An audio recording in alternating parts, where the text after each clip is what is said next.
작품 읽기 날개 이상. 박쥐가 되어버린 천재를 아시오? 난 유쾌하오. 이런 때 연애까지 유쾌하오. 육신이 흐느적 하도록 피로함을 했을 때 정신이 의다처럼 맑소. 니코틴이 내 혈배 앓는 뱃속으로 스미면 뱃속에 의대 백지가 준비되는 법이오. 그 위에다 나는 위트와 패러독스를 바둑 부서처럼 늘어놓소. 가증한 상식이 병이오. 난 또 여인과의 생활을 설계해보오. 연애 기법에마저 서먹서먹해버진 지성의 극지를 획기적으로 들여다본 일이 있는 말하자면 일종의 정신부절자 말이오. 이런 여인의 반, 그것은 온갖 것의 반이오.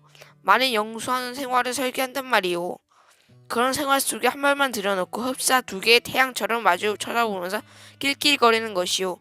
난 아마 어지간히 인생의 재행이 싱거워서 견딜 수 없게쯤 되고 그만둔 모양이오. 굿바이. 그대는 이따금 그대가 제일 싫어하는 음식에 참식하는 아이러니를 실천해보는 것도 좋을 것 같소. 위트와 패러독스와 그대 자신을 위조하는 것도 할 만한 일이요. 그대의 작품은 자신은 일이 여는 기성품에 의하여 차라리 경편하고 고멜이다. 19세기는 될 수 있거든 봉쇄해버리요. 도스토옙스키 정신이란 자칫하면 낭비인 것 같소.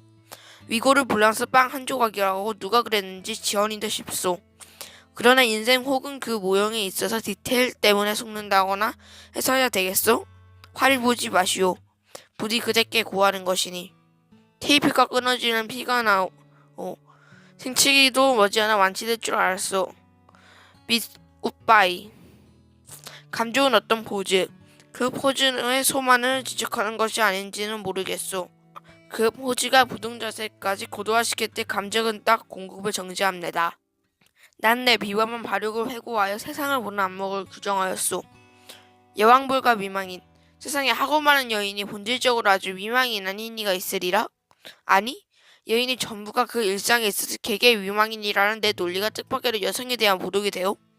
굿바이. 그 33번지라는 것이 구조 흡사 유각이라는 느낌이 얻지 않다. 한 번에 18가구가 쭉 어깨를 맞대고 늘어서서 창호가 똑같고 아고기 모양이 똑같다. 게다가 각 가구에 사는 사람들의 속이 콧과 같이 젊다. 해가 들지 않는다. 해가 드는 것을 그들이 모른 체하기 때문이다. 턱살 밑에나 철줄을 메고 얼룩지 이부자리를 널어 말린다는 핑계를 위다지게 해가 드는 것을 막아버린다. 침치왕 방언에서 낮잠들을 잔다. 그들은 밤에는 잠을 자지 않나? 알 수 없다. 난 밤이나 낮이나 잠만 자느라고 그런 것을 알 길이 없다. 33번째 18가구의 낮은 참 조용하다. 조용한 건 나뿐이다. 어둑어둑하면 그들의 이부자리를 걷어들인다. 전등불이 켜진 뒤 쉽고 밝고 낮보다 훨씬 화려하다. 저물도는 위다지 문이 여닫는 소리가 잦다. 바빠진다. 여러 가지 냄새가 나기 시작한다. 비웃고는 내 탕고라는 내 뜸을 비는네. 그러나 그것은 한 번도 다친 일이 없이 행길이나 마찬가지 대문인 것이다. 온갖 장사치들이 하루 가운데 어느 시간이라도 이 대문을 통하여 드나들 수 있는 것이다. 이네들은 뭔가에서 두부를 사는 것이 아니라 미닫이만 열고 방에서 두부를 사는 것이다. 이렇게 생긴 33번지 때문에 그들 18가구에 문패를 몰아다 붙이는 것은 의미가 없었다. 그 뒤로 어느 사이엔가 각 미닫이 문에 위 백인당이니 길상당이니 써붙인 한 곁에다 문패를 붙이는 풍속을 가져가 버렸다. 내 방 미닫이 위에 한 곁에 칼 표적지를 내수로 낸 것만 한네? 아니, 내 아내의 명함을 붙인 것도 이 풍속을 좇는 것이 아닐 수 없다. 나는 그러나 그들이 아무와도 놀지 않는다. 놀지 않을 뿐만 아니라 인사도 않는다. 난 내 아내와 인사하는 외에 누구와도 인사하고 싶지 않았다. 내 아내 외에 다른 사람과 인사하거나 놀거나 하는 것은 내 아내의 낯을 보아 좋지 않은 일인 것만이 생각이 들기 때문이다. 나는 이만큼이나 내 아내를 소중히 생각하는 것이다. 내가 이렇게까지 아내를 소중하게 생각하는 까닭은 이 30번지 18가구 가운데서 내 아내가 내 아내의 명함처럼 제일 작고 제일 아름다운 것을 아는 까닭이다. 18가구의 각 벌러든 송이 꽃들 가운데서도 내 아내는 특히 아름다운 한떨기 꽃으로 이 함석지구 밑에 볕 안 드는 지역에서도 언제까지나 찬란한다. 따라서 그런 한떨기의 꽃을 지키고 아니 그 꽃에 매달려 사는 나라는 존재가 도무지 형언할 수 없는 거북살스러운 존재가 아닐 수 없는 것은 물론이다. 나는 어디까지든지 내 방이 집이 아니다. 집은 없다. 마음이 들었다. 방 안의 기호는 내 체온을 위하여 쾌적하였고 방 안의 찝찝한 정도 또한 내 안락을 위하여 쾌적하였다. 나는 내 방 이상의 서늘한 방도 또 따뜻한 방도 희망하지 않는다. 난 이 7이라는 숫자를 훈장처럼 사랑하였다. 이런 이 방 가운데서 장지로 말미암아 두 칸으로 나뉘어져 있다는 것은 그것은 내 운명의 상징이었다는 것을 누가 알까? 아랫방은 그래도 해가 된다. 아침결에 조금만 한 해가 들었다가 오후에 손수건만 해지면서 나가버린다. 해가 영영 들지 않은 윗방이 즉 내 방인 것은 말할 것도 없다. 이렇게 벼 뜨는 방이 아내의 해요. 벼 안 드는 방이 내 해요. 하고 아내와 나 둘 중에 누가 정했는지 나는 기억하지 못한다. 그러나 나에게 불평이 없다. 아내가 외출만 하면 나는 얼른 아랫방으로 와서 그 돈 쪽으로 나는 들창을 열어놓고 열어놓으면 들이비치는 몇 살의 아내의 화장대를 비춰 가지각색 병들이 아롱지롱지면서 찬란하게 빛나고 이렇게 빛나는 것을 보는 것이 자신이 없는 내 오락이었다. 난 조그만 돋보기를 꺼내가지고 아내만이 사용하는 지리가미를 그스러가면서 불장난을 하고 논다. 표현광선을 굴절시키면서 한 초점에 모아가지고 초점이 따끈따끈해지면서 마지막에 종이를 그슬기 시작하고 가느다란 연기를 내면서 드디어 구멍을 뚫어주는 데까지 이르고 얼마 안 된 넌 초조한 맛이 죽고 싶을 만치 내게는 재미있었다. 이 장난이 실증 나면 난 또 아내의 손잡이 거울을 가지고 여러 가지로 논다. 거울이란 제 얼굴에 비치점한 실용품이다. 그 외 경우에는 도무지 장난감인 것이다. 이 장난도 곧 실증이 난다. 나의 유의심은 육체적인 데서 정신적인 데로 비약한다. 나는 거울을 내던지고 아내의 화장대 앞으로 가까이 가서 나란히 늘어놓고 가지각색 화장품 병들을 들여다본다. 세상에서 무엇보다 매력적이다. 난 그 중에 하나만을 골라서 가만히 마개를 빼고 병 구멍을 내 코에 가져다 대고 숨죽이는 듯이 가벼운 호흡을 하여 본다. 이국적인 센슈얼한 향기가 펜으로 스며들면 스르르 감기는 내 눈을 느낀다. 확실히 아내의 취치는 파편이었다. 난 도로 방마개를 맞고 생각해본다. 아내의 어느 볼에서 냄새가 났던가를. 그러나 그것은 분명치 않다. 왜? 아내의 채취는 여기에 늘어져 있는 가지가색 향기의 합계일 것이니까. 아내의 방은 늘 화려하였다. 내 방에 못 한 개 꽂히지 않는 소박한 것인 반대로 아내의 방은 천장 밑으로 쫙 돌려 못이 박히고 몸마다 화려한 아내의 치마와 저고리가 걸려있다. 여러 가지 무늬가 보기 좋다. 난 여러 조각의 치마에서 늘 아내의 종체와 그 종체가 될 수 있는 여러 가지 포즈를 연상하면서 내 마음을 늘 점잖지 못한다. 그렇지만 나에게는 옷이 없었다. 아내는 내게는 옷을 주지 않고 입고 있던 호르된 양복 한 벌을 내 자리옷이었고 통상복이고 나들이 옷으로 겸한 것이었다. 그리고 하이넥의 스웨터가 한 조각 4철을 통한 내 네이다. 그것들을 하나같이 다 빛이 검다. 그것은 내 짐작 같아서는 즉 빨래력으로 될 수 있는 데까지 하지 않아도 보기 싫지 않도록 하기 위한 것이 아닌가 한다. 나는 허리와 두 가랑이 세 군데 다 고무 밴드가 끼어있는 부드러운 사루마다 입고 아무 소리 없이 잘 놀았다. 어느덧 손수건만 해줬던 볕이 나갔는데 아내는 외출해서 돌아오지 않는다. 아내는 하루에 2번 세수를 한다. 나는 하루 한 번도 세수를 하지 않는다. 난 밤중 3시나 4시에 해서 변소에 간다. 달이 밝은 밤에는 한참씩 마당에 우두커니 섰다가 들어오곤 한다. 그러니까 난 이 18가구에 아무와도 얼굴을 마주치는 일이 거의 없다. 그러면서 나는 28가구의 젊은 여인의 얼굴을 거반다 기억하고 있다. 그들은 하나같이 내 아내만 못한다. 11시쯤에서 하는 아내의 첫 세수는 좀 간단하다. 그러나 저녁 7시쯤에 해서 하는 두 번째 세수는 손이 많이 간다. 아내는 낮에보다 밤이 더 좋고 깨끗한 옷을 입었다. 그리고 낮에만 외출하고 밤에도 외출하였다. 아내에게 직업이 있었던가? 난 아내의 직업이 무엇인지 알 수 없다. 만약 아내에게 직업이 없었다면 같이 직업이 없는 나처럼 외출할 필요가 생기지 않을 것인데 아내는 외출한다. 외출할 뿐만 아니라 내객이 많다. 아내에게 내객이 많은 날은 나는 하루 종일 내 방에서 이불을 쓰고 누워있는다. 불장난도 못한다. 화장품 냄새도 못 맡는다. 그런 날은 나를 의식적으로 우울해하였다. 그러면 아내는 나에게 돈을 준다. 50점짜리 은하다. 난 그것이 좋았다. 그러나 그것을 무엇에 써야 오를지 몰라서 늘 머리맡에 두고 한 것이 어느 곁에 꽤 많아졌다. 어느 날 그것을 본 아내는 그것처럼 생긴 벙어리를 사라준다. 난 한 번씩 그 속에 넣고 열쇠는 아내가 가져간다. 그 후에는 나는 더러 은하를 그 벙어리에 넣은 걸 기억한다. 그리고 나는 개를 넣었다. 얼마 후 아내는 머리 쪽에 보지 못하였던 눈깔점 하나 여드름 돋았던 바로 그 금고형 벙어리의 무게가 가벼워졌다는 증거일까? 그러나 나는 머리만 해 놓았던 그 벙어리에 손을 대지 않고 말았다. 내 게으름은 그런 것을 내 주위로 항해시키기 싫다. 내게 있는 날은 이불 속에서 암만 깊이 들어가도 비 오는 날만큼 잠이 잘 오지 않는다. 난 그런 때 아내에게 왜 는 돈이 있나, 왜 돈이 많은가를 연구하였다.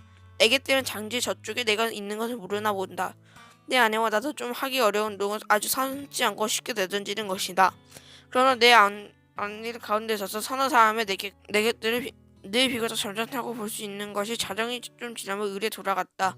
그들 가운데선 확 고향에 짙은 자도 있는 듯 싶었는데 그런 자는 보통 음식을 사다 먹고 논다. 그래서 보충은 하고 대체를 무시한다. 그래서 보충을 하고 대체를 무사하였다. 난 우선 내 아내의 직업이 무엇인가를 연구하기 착수하였으며 좋은 시야와 부족한 지식으로 이것을 알아내기 힘이 든다. 나는 끝끝내 내 아내의 직업이 무엇인가를 모르나 말려나 본다. 아내는 늘 진솔버섯만 씻는다. 아내는 밥도 지었다. 아내가 밥을 짓는 것은 나는 한 번도 그간 일이 없으니 언제든지 끼니 때문에 내 방으로 와 내 조석을 날라주는 것이다. 우리 집에는 나와 내 아내 외에 다른 사람이 아무도 없다.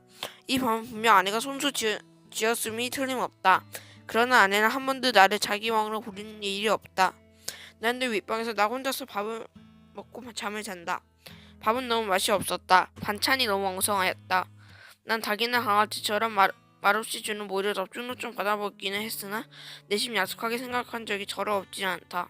나는 안색이 여지없이 참백해가면서 말라들어갔다. 나날이 눈에 보이듯이 기운이 줄어들었다.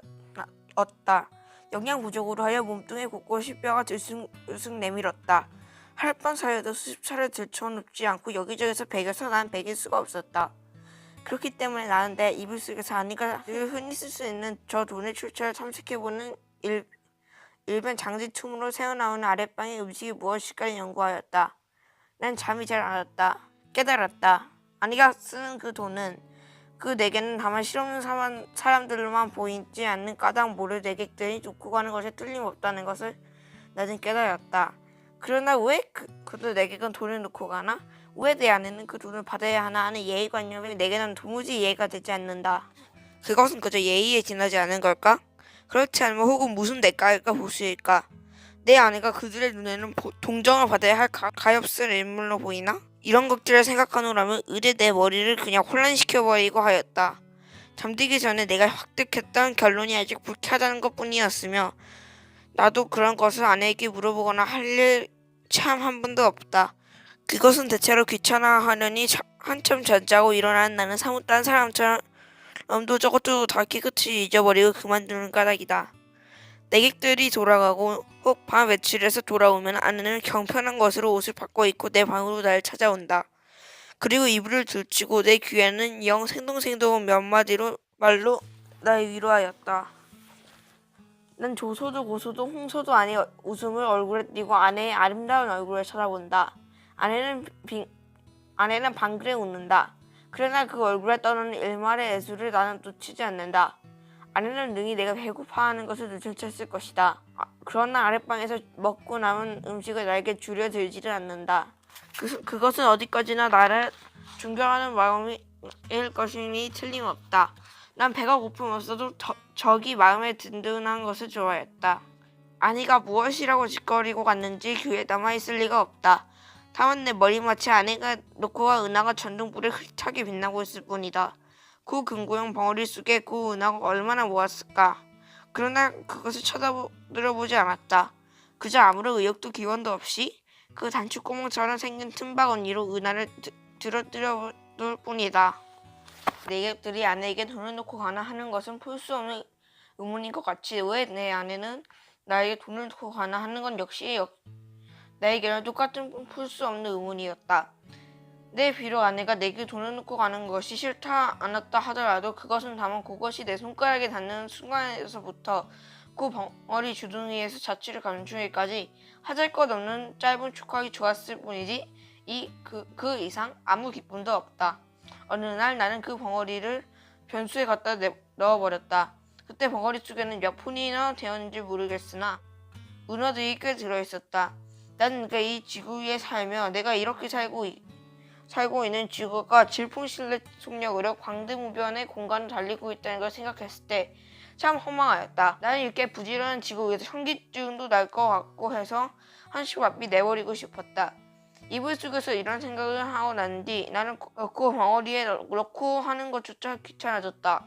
나는 아내가 손수 벙어리를 사용하였으면 하고 희망하였다. 벙어리도 돈도 사실 아내에게만 필요한 것이지 내겐 애초부터 의미가 전혀 없었던 것이니까 될 수만 있다면 그 벙어리를 아내 방으로 가져갔으면 하고 기다린다. 그러나 아내는 가져가지 않는다. 난 내 아내 방으로 가져다 둘까 생각해 보였으나 그 즈음 아내의 내객이 원체 많아서 내가 아내 방을 가볼 기회가 도무지 없었다. 그래서 난 하늘 수 없이 변수에 갖다 집어넣어 버리고 만 것이다. 난 서슬픈 마음으로 아내의 꾸지람을 기다렸다. 그러나 아내는 끝내 아무 말도 내게 묻지 않았다. 않았을 뿐만 아니라 여전히 돈은 돈대로 내 머리맡이 가고 있지 않나? 내 머리맡에는 어느덧 은하가 꽤 많이 모였다. 내게 아내에게 돈을 놓고 가는 것은 아내가 내게 돈을 놓고 가는 것이라 일종의 쾌감, 그 외에 다른 아무런 이유 없는 것이 아닐까 하는 것을 나는 또 이불 속에서 연구하기 시작하였다.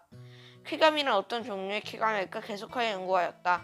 그러나 그것을 이불 속의 연구로만 알 길이 없었다. 쾌감 하고 나는 뜻밖에도 이 문제에 대하여만 흥미를 느꼈다. 물론 아내는 나를 늘 강금하듯이 해왔다.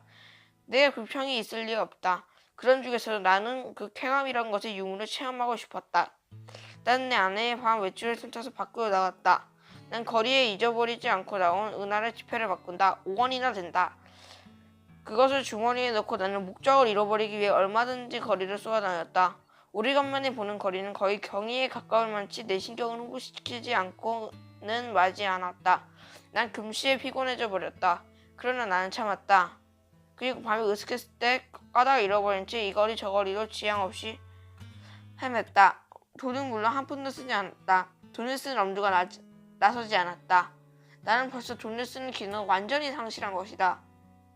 나는 과연 피로를 이 이상 견디기 어려웠다. 난 가까스로 내 집을 찾았다.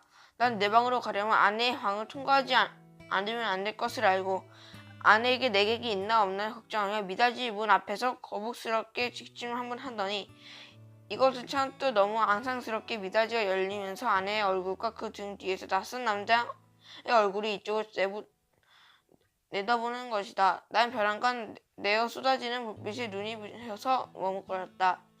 나는 아내의 눈초리를 못 본 것이 아니다. 그러나 나는 모른 체 할 수밖에 없었다. 왜? 나는 어쨌든 아내의 방을 통과하지 않으면 안 되니까. 나는 이불을 뒤집었었다. 무엇보다 다리가 아파서 견딜 수 없었다. 이불 속에서 감이 울렁거리면서 암만 해도 까무라칠 것 같았다. 걸을 때는 몰랐더니 숨이 차다. 등에 식은땀이 쭉 내빼인다. 나는 외출한 것을 후회하였다. 이런 피로를 잊고 어서 잠을 재웠으면 좋겠다. 한참 잘 자고 싶었다. 얼마 동안은 비스듬히 엎드려서 차뜩차뜩 뚝딱뚝딱거리는 가슴 동기가 가라앉았다. 그만해도 우선 살 것 같았다. 나는 몸을 돌려 반드시 천정을 향하여 눕고 쭉 다리를 뻗었다. 그러나 나는 또다시 가슴의 동기를 피할 수 없게 되었다. 아랫방에서 아내와 그 남자의 내 귀에도 들리지 않을 만큼 옅은 목소리로 소곤거리는 기척이 잠긴 틈으로 전하여 들어왔던 것이다. 청각을 훨씬 예민하게 하기 위해 나는 눈을 떴다. 그리고 숨을 죽였다. 그러나 그때는 벌써 아내와 남자는 앉았던 다리를 툭툭 털며 일어섰고 일어서면서 옷과 모자를 쓰는 기척이 나는 듯 하더니 이어 미자지가 열리고 구두 뒷축 소리가 나고 그리고 뜰에 내려서는 소리 쿵 하고 뒤를 따르는 아내의 고무신 소리가 발자국 찍찍 하고 사뿐사뿐 나나하는 사이에 두 사람의 발소리가 대문관 쪽으로 사라졌다. 난 아내의 이런 태도를 본 적이 없었다. 아내는 어떤 사람과 결코 소곤거리는 법이 없다. 난 윗방에서 이불을 쓰고 누웠던 동안 혹 술에 취해서 혀가 잘 돌아가지 않는 뇌바지를 담아 더 놓치는 수가 있어도 아내의 높지도 얕지도 않은 말소리를 일찍이 난 한 마디도 놓쳐본 적이 일이 없다. 더러 내 귀에 거슬리는 소리가 있어도 나는 그것이 태어난 목소리로 내 귀에 들렸다는 이유로 충분히 안심되었다. 그렇던 아내의 태도가 필시 그 속에 여간하지 않은 사정이 있는 듯이 생각되고 내 마음은 좀 서운하였으나 그러나 그보다도 나는 좀 더 피곤해서 오늘만에 이불 속에서 아무것도 연구하지 않기로 굳게 결심하고 잠을 잤다. 잠은 좀처럼 오지 않았다. 대문간에 나간 아내도 좀처럼 들어오지 않았다. 그러는 동안 흐지부지 난 잠이 들어버렸다. 꿈이 알쏭달쏭 종을 잡을 수 없는 거리의 풍경은 여전히 헤매였다. 나는 몹시 흔들렸다. 내게를 보내고 들어온 아내가 잠든 나를 잡아서 흩뜨는 것이다. 나는 눈을 번쩍 뜨고 아내를 쳐다보았다. 아내의 얼굴에는 웃음이 없었다. 난 뜬 눈을 비고 아내의 얼굴을 자세히 보았다. 누기가 눈초리에 떠서 얇은 입술에 파르르 떨린다. 좀처럼 이 누기가 풀리기는 어려울 것 같았다. 난 그대로 눈을 감아버렸다. 벼락이 내리치기를 기다린 것이다. 그러나 쌩은 한숨 소리가 들리면서 푸스스 아내의 치마싹 소리가 나고 장지가 여자치마 아내는 아내 방으로 들어갔다. 난 다시 몸을 돌쳐 이불을 뒤집어 쓰고 개구리처럼 엎드려서 배가 고픈 가운데에도 오늘 밤 외출을 또 한 번 후회하였다. 나는 이불 속에서 아내에게 사죄했다. 그것은 내 오해라고. 나는 사실 밤이나 퍽이나 이슥한 줄 알았다. 그것은 내 말단한 자정전인 줄은 나도 정말인지 꿈에도 몰랐다. 난 너무 피곤하였다. 오래간만에 나는 너무 많이 걸은 것이 잘못이다. 내 잘못이라면 잘못은 그것밖에 없었다. 외출을 왜 하냐냐고. 난 그 머리맡에 저절로 모인 5원 더는 아무에게나 좋으니 주어보려고 싶었던 것이다. 그뿐이었다. 그러나 그것은 내 잘못이라면 나는 그렇지 않는다. 나를 후회하고 있지 않나? 내가 그 5원을 써버릴 수 있다 한들 나는 자정 안에 집에 돌아올 수 없었을 것이다. 그러나 거리는 너무 복잡하였고 사람이 너무 들끓었다. 나는 어느 사람이나 붙들고 그 5원을 내줘야 할지 갈피를 잡을 수가 없었다. 그러는 동안 나는 여전히 피곤해버리고 만 것이다. 난 무엇보다 좀 쉬고 싶었다. 그래서 나는 하는 수 없이 집으로 돌아온 것이다. 내 짐작 같아서는 밤이 어지간히 늦은 줄 알았는데 그것이 불행히도 자정 전이었다는 게 참 안 되는 일이다. 미안한 일이다. 나는 얼마든지 사죄해도 좋다. 그러나 동시에 아내의 오해를 풀지 못한다 하면 내가 이렇게 사죄하는 보람이 그럼 어디 있나 한심하였다. 1시간 동안 나는 이렇게 초조하게 굴지 않으면 안 됐다. 나는 입으로 휙 지쳐버리고 일어나서 장지를 열고 아내의 방으로 비치비치 달려갔던 것이다. 내게는 의식이란 것이 거의 없다. 나는 아내의 이불 위에 엎드리면서 그 돈 5원을 꺼내 아내 손에 쥐어준 것을 간신히 기억할 뿐이다. 이튿날 잠이 깨었는데 난 내 아내의 이불 속에 있었던 것이다. 이것은 처음으로 33번지에서 살기 시작한 아래 내가 아내의 방에서 잔 맨 처음이다. 해가 들창문에 높았는데 아내는 벌써 외출하고 벌써 내 곁에 있지는 않다. 아니? 아내는 어쩌면 내 의식을 잃은 동안 외출할지도 모른다. 그러나 나는 그런 것을 조사하고 싶지 않다. 다만 전신이 찌뿌드한 것에 손가락 하나를 꼼짝할 힘도 없었다. 책보보다 좀 작은 면적의 볕이 눈부시다. 그 속에서 수많은 먼지가 흡사 미생물처럼 난무하였다. 코가 콱 막히는 것 같다. 나는 다시 눈을 감고 이불 속을 푹 뒤집어 쓰고 낮잠을 자기에 착수하였다. 그러나 코를 스치는 아내의 치치가 꽤 도발적이었다. 난 여러 번 몸을 비비고면서 아내의 화장품에 늘어난 고가지색 화장품 병들, 그 병들이 마귀를 뽑았던 풍기한 냄새를 더듬느라고 좀처럼 잠이 들지 않은 것을 어쩔 수 없었다. 견디다 못하여 나는 그만 이불을 걷어차고 벌떡 일어나서 내 방으로 갔다. 내 방에는 다 식어 빠진 내 끼니가 가지런히 놓여 있었던 것이다. 아내는 내 모이를 여기다 주고 나간 것이다. 우선 나는 늘 배가 고팠다. 한 숟갈 입에 떴을 때 그 숟가락만 넣어놔도 냉이 같이 싸늘하였다. 난 숟가락을 놓고 내 이불 속으로 들어간다. 하룻밤 비어때린 내 이부자리는 여전히 나를 반갑게 맞아준다. 난 내 이불을 뒤집어 쓰고 이번에는 참 느려지게 한참 잠을 잤다. 내가 잠에서 깬 건 전등이 켜진 뒤였다. 그러나 아내는 아직도 들어가지 않았나 보다. 아니, 들어갔다 나갔는지도 알 수 없다. 그러나 그런 것을 신고하여 무엇 하나. 정신이 한결 난다. 난 지난밤 일을 생각해 본다. 그 돈 5원을 아내 손에 쥐어주고 넘어졌을 때 느낄 수 있었던 쾌감은 나는 무엇이라고 설명할 수 없었다. 그러나 내객들이 내 아내에게 돈을 놓고 가는 심리며 내 아내가 내게 돈을 놓고 가는 심리의 비밀을 나는 알아낸 것 같아서 여간 즐거운 것이 아니었다. 나는 속으로 빙그레 웃어보았다. 이런 줄도 모르고 오늘까지 지내온 내 자신이 얼마나 우스꽝스러운지 몰랐다. 나는 어깨춤이 났다. 따라서 나는 또 오늘 밤에도 외출하고 싶었다. 그러나 돈이 없었다. 나는 엊그저께 그 돈 5원을 한꺼번에 아내에게 주어버린 것을 후회하였다. 또 그 벙어리를 변수에 갖다 쳐넣어버린 것도 후회하였다. 난 실없이 실망하면서 그 습관처럼 그도 오원에 들어있는 내 바지 포켓에 손을 넣어 한번 휘둘러 보았다. 뜻밖에도 내 손에 쥐어지는 것이 있었다. 2원밖에 없었다. 그러나 만화의 맛은 아니다. 얼마건에 있으면 된다. 난 그 많은 것이 여간 고마운 것이 아니었다. 나는 기운을 얻었다. 나는 그 단벌 다 떨어진 코르텐 양부를 거치고 배고픈 것도 주제 사나운 것도 다 잊어버린 채 활개짓을 하면서 또 거리로 나섰다. 나서면서 나는 제발 시간이 화살 날듯 돼가서 자정이 어서 휙 지나가 버렸으면 하고 조바심을 태웠다. 아내에게 돌려주고 아내 방에서 잡는 것은 어디까지나 좋았지만 만일 잘못돼서 자정 전에 집에 들어갔다가 아내의 눈총이 맞는 것은 그간 무서운 일이 아니었다.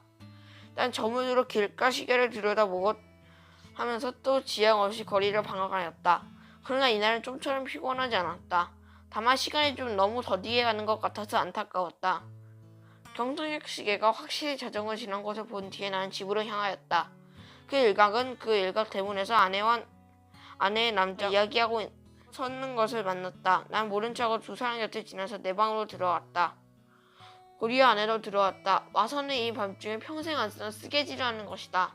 조금 있다가 아내가 눕는 기적을 엿듣자마자 나는 또 장지를 열고 아내의 방으로 가서 그 돈 2원을 아내의 손에 덥석 쥐어주고 그리고 하여간 그 2원을 오늘 밤에는 쓰지 않고 도로 가져온 것이 참 이상하다듯이 아내는 내 얼굴 몇 번이고 엿보고 아내는 드디어 아무 말 없이 갑자기 나를 방에서 재워주었다. 나는 이 기쁨을 세상에 무엇과도 바꾸고 싶지 않았다. 난 편히 잘 잤다. 이튿날 내가 잠에서 깼을 때 아내는 보이지 않았다. 나는 또 내 방으로 가서 피곤한 몸이 낮잠을 잤다. 내가 아내에게 흔들려 깨웠을 때는 역시 불이 들어온 다음이었다. 아내는 자기 방으로 나를 오라는 것이다. 이런 일은 또 처음이다. 아내는 끊임없이 얼굴에 미소를 띠고 내 팔을 이끄는 것이다. 난 이런 아내의 태도에 이면에 안간치 않은 음모가 숨어있지 않은가 하고 저기 불안을 느끼지 않을 수 없었다. 난 아내가 하자는 대로 아내의 방으로 끌려갔다. 아내의 방에는 저녁 밥상이 조촐하게 차려져 있는 것이다. 생각해보면 나는 이틀 굶었다. 나는 지금 배고픈 것도 긴가민가 잊어버리고 얼음하던 차였다. 얼음하던 차다. 나는 생각하였다. 이 최후의 만찬을 먹고 나자마자 벼락이 내려도 나는 차라리 후회하지 않을 것을. 사실 나는 인간 세상이 너무나 심심해서 못 견디는 차다. 그 모든 게 성가시고 귀찮았으나 그러나 불의의 재난이라는 것은 즐겁다. 나는 마음을 턱 놓고 조용히 아내와 마주해 이 해괴한 저녁 밥을 먹었다. 우리 부부는 이야기하는 법이 없다. 밥을 먹은 뒤 나는 말 없이 그냥 부스스 일어나서 내 방으로 건너가 버렸다. 아내는 나를 붙잡지 않았다. 나는 벽에 기대서 담배 한 대를 피워 물고 그리고 벼락이 되든 어서 떨어져라 하고 기다렸다. 5분, 10분. 그러나 벼락은 내리지 않았다. 긴장이 차츰 늘어지기 시작한다. 나는 어느덧 오늘 밤에도 외출할 것을 생각하고 있었다. 돈이 있었으면 하고 생각하고 있었다. 그러나 돈은 확실히 없다. 오늘 외출하여도 나중에 무슨 기쁨이 있나. 나는 앞이 그냥 아득하였다. 나는 화가 나서 이불을 뒤집어 쓰고 이리 뒹굴 저리 뒹굴거렸다. 금시 먹은 밥이 목으로 자꾸 치밀어 온다. 메스꺼웠다. 하늘에서 얼마나 좋으니 왜 지폐가 소낙비처럼 퍼붓지 않나. 그것이 그저 한없이 야속하고 싶었다. 난 이렇게까지 돈을 구하는 방법도 알지는 못했다. 난 이불 속에서 쭉 울었나 보다. 돈이 왜 없었냐면서.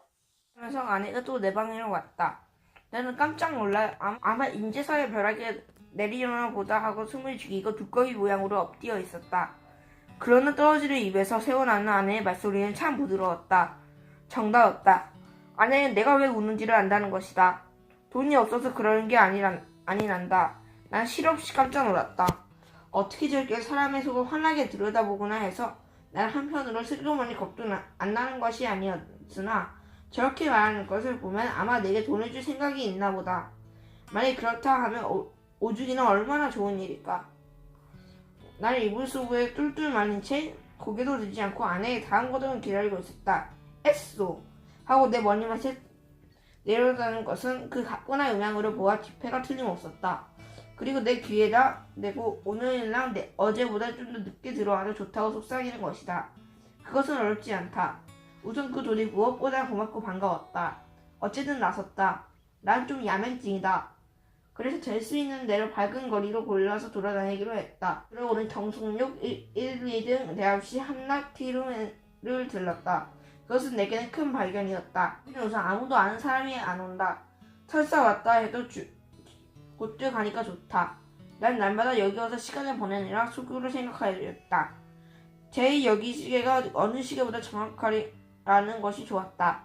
섣불리 서투른 시계를 보고 그것을 믿고 시간 전에 집에 들어왔다가 큰 코를 다쳐서는 안 된다.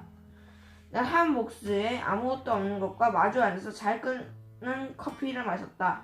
청충한 가운데 여객들은 그래도 한 잔 커피가 즐거웠나 보다. 얼른 마시고 무엇을 생각하는 것 마치 담벼락도 좀 쳐다보고 하다가 곧 나가버린다. 서글프다. 그러나 내게는 그 서글픈 분위기가 이 거리의 티층처럼 거추장스러운 분위기보다 절실하고 마음에 들었다.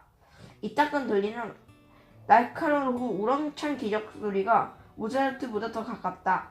난 메뉴에 적힌 몇 가지 안 되는 음식을 취했고 내려 읽고 여러 번 읽었다.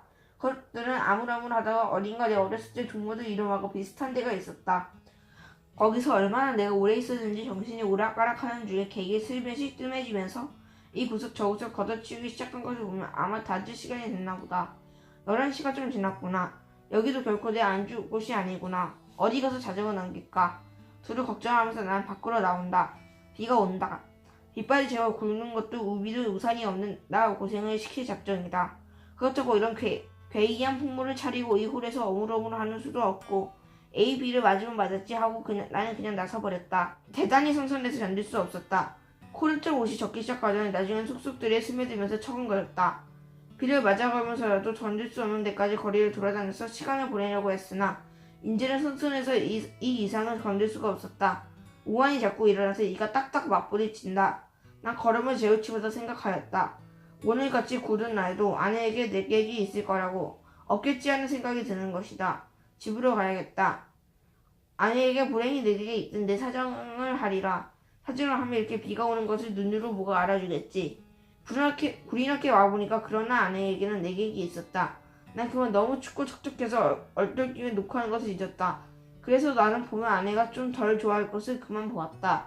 난 갑발자국 같은 발자국을 내면서 덤번덤번 아내의 방을 뒤지고 내 방으로 가서 쭉 빠진 옷을 활활 벗어버리고 이불을 뒤썼다. 덜덜덜 떨린다. 오한이 점점 더 심해 들어온다. 여전당에 꺼져 들어있는 것처럼만 같았다. 난 그만 의식을 잃어버리고 말았다. 이튿날 내가 눈을 떴을 때 아내는 내 머리맡에 앉아서 제법 금진스러운 얼굴이다.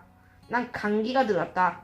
여전히 으스스 춥고 또 골치 아프고 입에 군침이 도는 것을 씁쓸하면서 다리 팔 쪽이 늘어져서 노곤하였다. 아내는 내 머리를 쓱 짚어보며 약을 먹어야지 한다.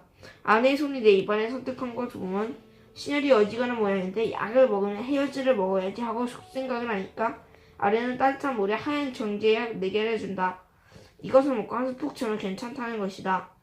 나는 널른 받아먹었다. 쌉싸름한 것이 진작 같아서는 아마 아스파린인가 보다. 난 다시 이불을 쓰고 다번에 그냥 죽은 것처럼 잠이 들어버렸다. 난 콧물을 훌쩍훌쩍하며 여러 날을 앓았다. 앓는 동안 끊이지 않고 그 정제약을 먹었다. 그런 동안 감기를 앓았다.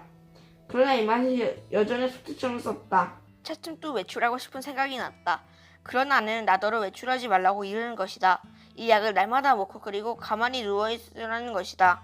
공연히 외출을 하다가 이렇게 감기가 들어서 저를 고생시키는 게 아니한다. 그도 그렇다. 그럼 외출을 하지 않겠다고 맹세하고 그 약을 연복하여 몸을 좀 보호해 보리라고 나는 생각하였다.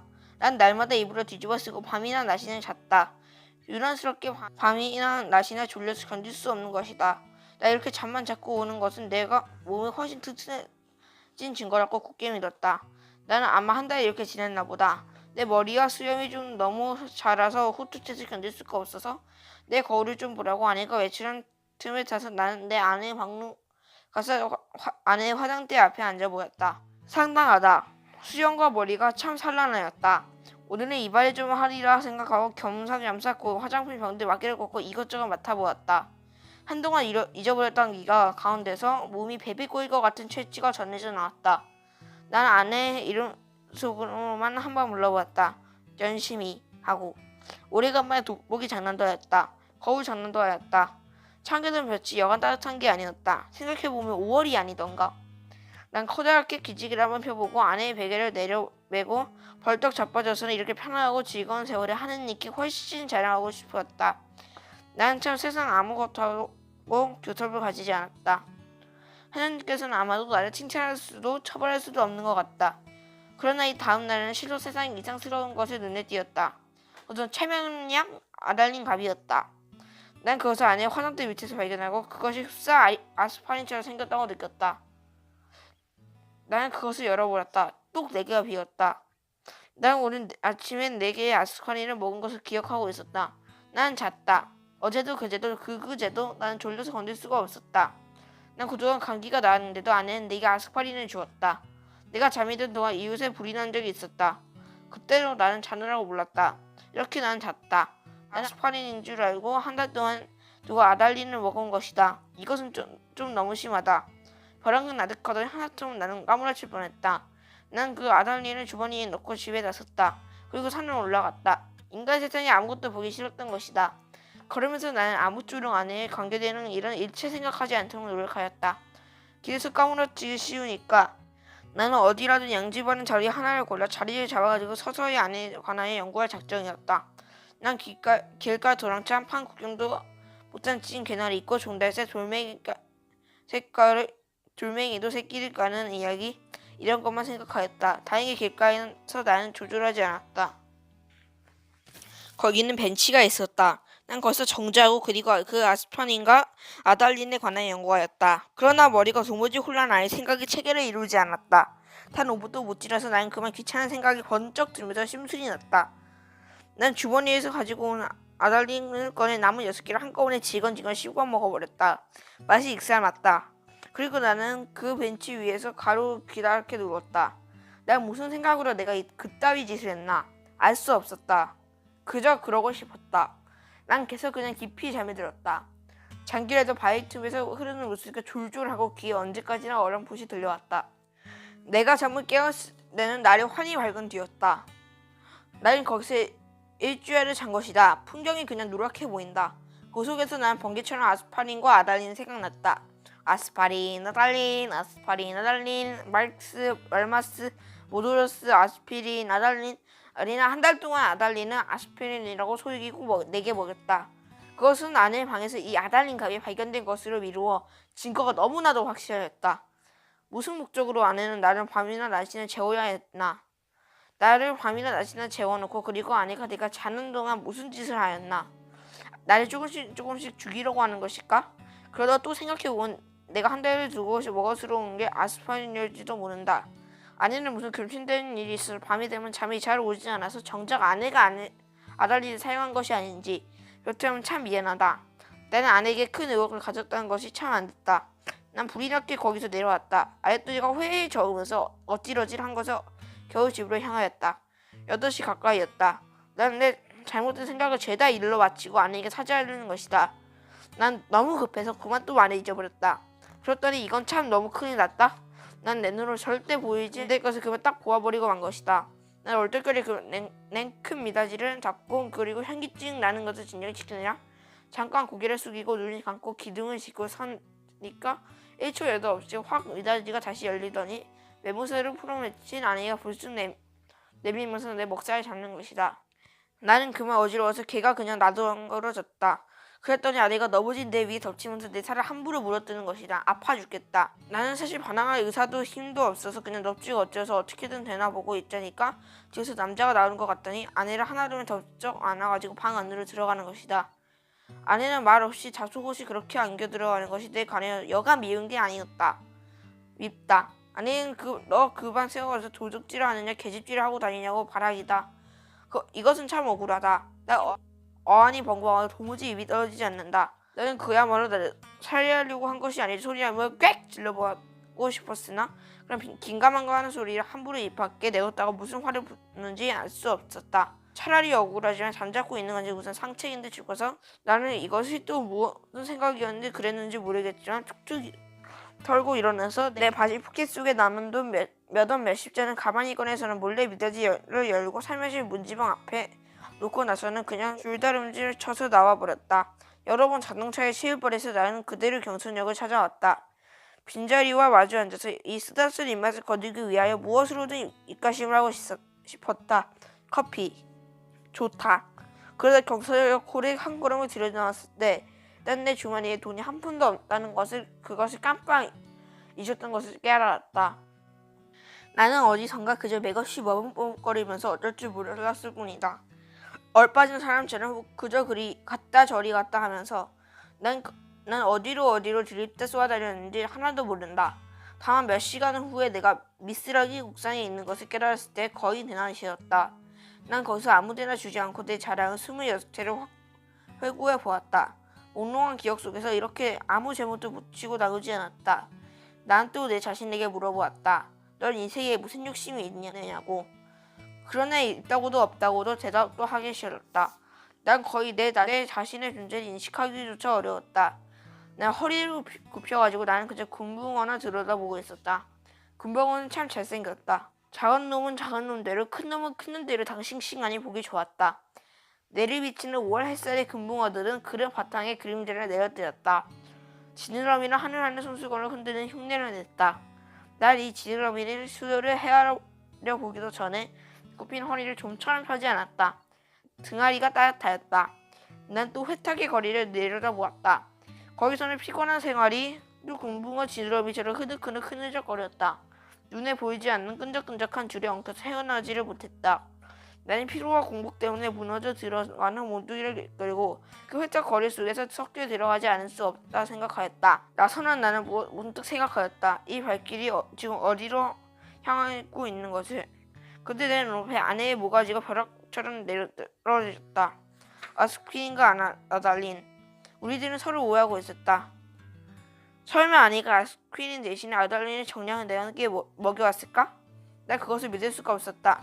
아내가 그럴 까닭이 없었을 것이니 그러면 나는 날밤을 새면서 도둑질을 계집질을 하였나? 정말이지 아니다.